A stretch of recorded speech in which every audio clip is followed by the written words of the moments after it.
Pemirsa, jumlah pasien yang terpapar COVID-19 sudah tembus 1 juta orang setelah bertambahnya 13.094 kasus positif pada 26 Januari 2021. Indonesia menjadi negara pertama di Asia Tenggara yang mencapai 1 juta kasus infeksi virus corona.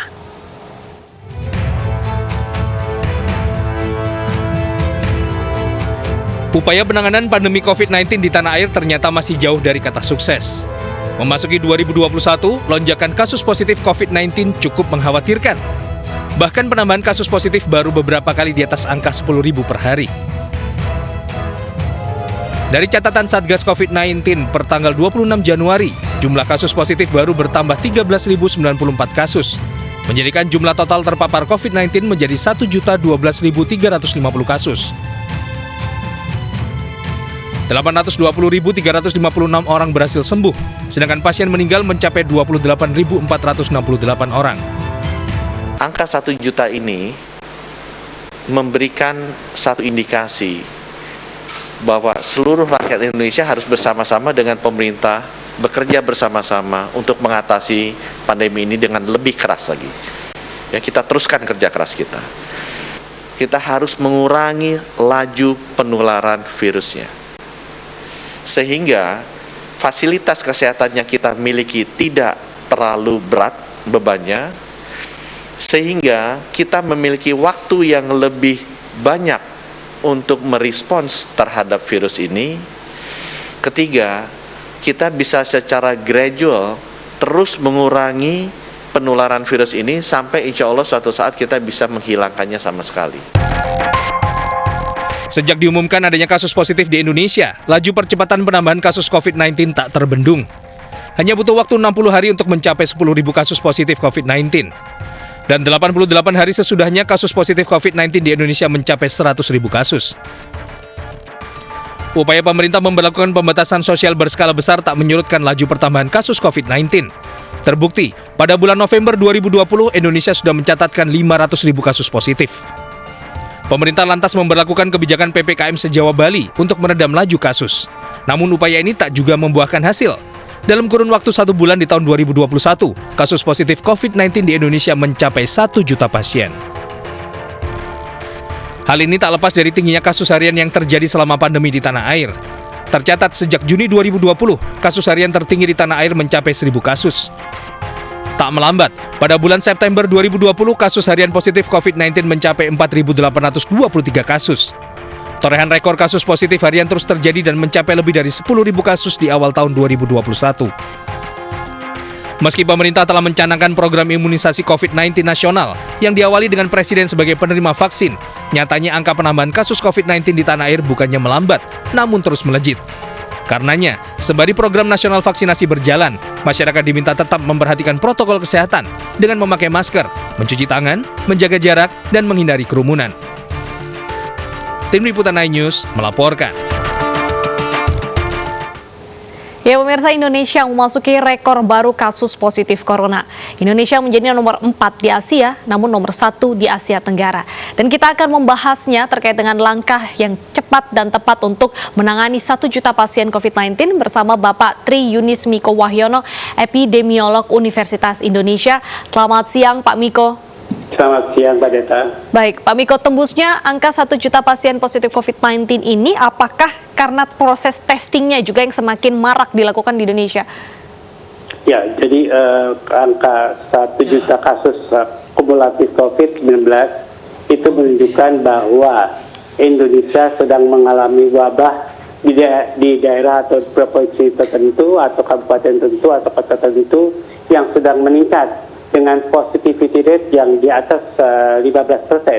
Jadi menurut saya, kalau penyakit itu sedang wabah dan sedang meningkat, alternatifnya adalah tidak ada tawar-menawar.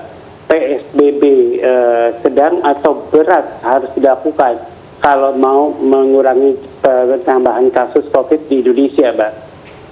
Nah, tapi kan kenyataannya saat ini aturannya hanya berubah nama, Pak. Namun aturan secara keseluruhan tidak ada perubahan yang signifikan.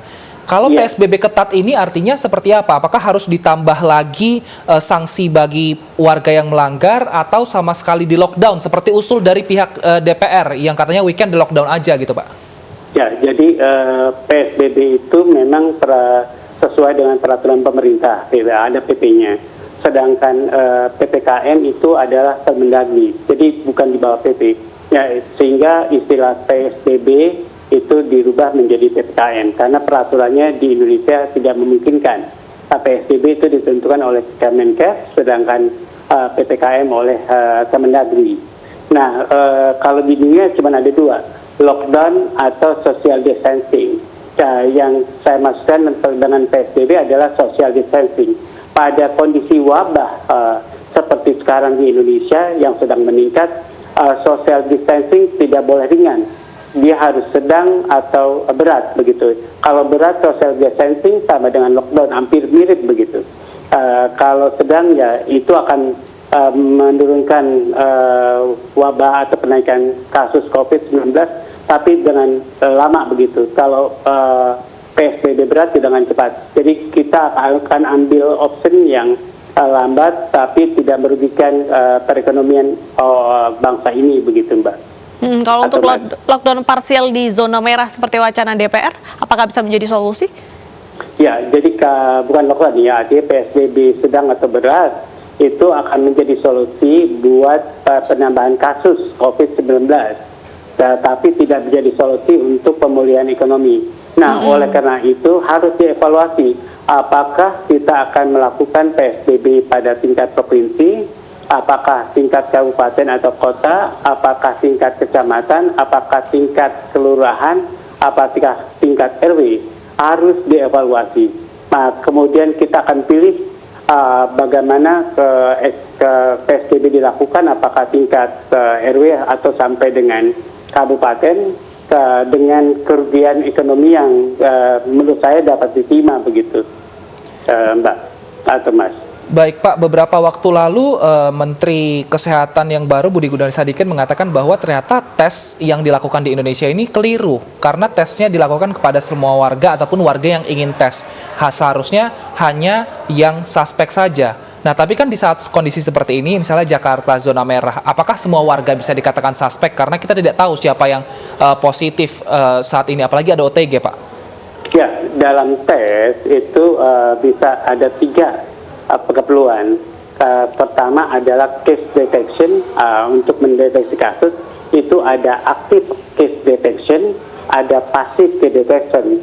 Kemudian dalam COVID-19 ini, kalau aktif case detection itu melalui kontak tracing, itu aktif case detection. Kemudian kalau pasif itu boleh semua orang melakukan pemeriksaan COVID-19 dengan alasan apapun, kemudian dia boleh memeriksakan dirinya apakah dia positif atau negatif. Itu pasif case detection. Satu lagi adalah orang-orang yang sakit itu harus dimonitor, harus dites apakah dia masih positif atau negatif. Maka kemudian dengan tujuan monitoring dari perkembangan kasusnya. Jadi harusnya Pak Menteri mengatakan atau mengetahui hal ini sehingga tidak mengatakan tes di Indonesia salah begitu. Jadi harus arahkan itu ke arah yang benar begitu. Aktif case detection, passive case detection atau untuk monitoring begitu, Mbak. Baik, terima kasih Pak Miko atas informasinya. Jadi memang harus adanya evaluasi terus-menerus ya dari pemberlakuan PPKM. Terima kasih sudah bergabung bersama kami di iNews Siang.